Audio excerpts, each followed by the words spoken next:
क्या वाकई 2026 इंसानियत के लिए एक फैसला कुन साल साबित होने जा रहा है? क्या मौसमी तब्दीलियां इतनी तेज हो चुकी हैं कि हम उन्हें संभाल ही नहीं पाएंगे?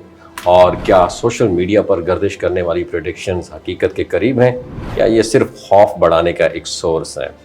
कहानी क्या है, एंड तक जरूर देखिएगा। नाज़रीन, पिछले कुछ अरसे में मुख्तलिफ प्लेटफॉर्म्स पर ये बहुत ज्यादा सुनने को बातें मिल रही हैं कि साल 2026 दुनिया के लिए गैर मामूली तब्दीलियां लेकर आ रहा है, और इन दावों में कुछ पुरानी प्रेडिक्शन जैसे बाबा वांगा के नाम से भी मनसूब बातें शामिल की जाती हैं, जिनमें कुदरती आफात, शदीद मौसम और आलमी सतह पर बेचैनी जैसे तस्वुरात का जिक्र किया जाता है। लेकिन इन बातों को हकीकत में समझने से पहले ये देखना जरूरी है कि इनका जरिया क्या है और इनकी साइंसी बुनियाद कितनी स्ट्रांग है। अगर हम साइंटिफिक पॉइंट ऑफ व्यू से देखें तो दुनिया वाकई एक बहुत बड़े माहौलियाती चैलेंज से गुजर रही है। दर्जा हरारत में इजाफा, गैर मुतवक्के बारिशें, बाज़ इलाकों में शदीद सर्दी और शदीद गर्मी, और ये सब मौसमियाती तब्दीली के असरात हो सकते हैं।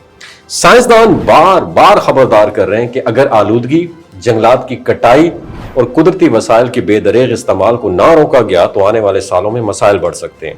पाकिस्तान की बात करें तो यहाँ भी मौसमों में वाज़ेह तब्दीलियां देखी जा रही हैं। कहीं गैर मामूली बारिशें हैं, कहीं खुश्क साली है, और बाज़ इलाकों में शदीद मौसमों का सामना भी है। इसके साथ साथ फ़ज़ाई आलूदगी और माहौलियाती दबाव ये भी बहुत ज़्यादा बढ़ रहा है, जो सेहत और ज़राअत दोनों पर असर डाल रहा है। लेकिन ये बात भी बहुत अहम है कि ये मसाइल सिर्फ पाकिस्तान तक महदूद नहीं, बल्कि दुनिया के कई ममालिक इन्हीं चैलेंजेस से गुजर रहे हैं। और सिर्फ ये नहीं, साल 2026 को जंगों का साल कहा जाए तो it would not be wrong, क्योंकि मशरिक़ वस्ता जल रहा है, रूस, यूक्रेन और बैतुल मक़दस ये भी जल रहा है।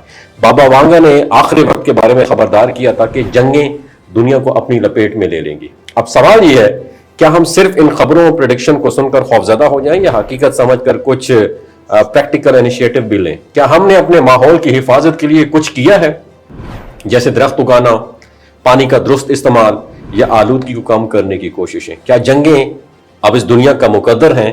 तो असल मकसद ये है कि मुस्तकबिल किसी एक प्रेडिक्शन से तो तय नहीं होता ना, बल्कि हमारे आज के फैसले से शक्ल देते हैं। अगर हम रिस्पॉन्सिबिलिटी का मुजाहरा करें और इज्तमाही तौर पर बेहतरी की तरफ कदम बढ़ाएं ना, तो आने वाला वक्त जो है खतरे की बजाय एक ज़बरदस्त अपॉर्चुनिटी बन सकती है। आपकी क्या राय है? नीचे कमेंट सेक्शन में अपनी राय से जरूर आगाह कीजिएगा।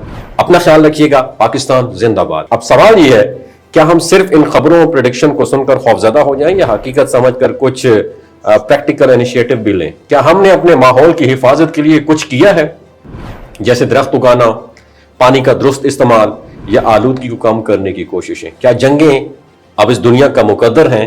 तो असल मकसद ये है कि मुस्तकबिल किसी एक प्रेडिक्शन से तो तय नहीं होता ना, बल्कि हमारे आज के फैसले से शक्ल देते हैं।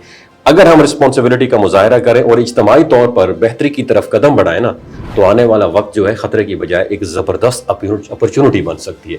आपकी क्या राय है? नीचे कमेंट सेक्शन में अपनी राय से जरूर आगाह कीजिएगा। अपना ख्याल रखिएगा। पाकिस्तान जिंदाबाद।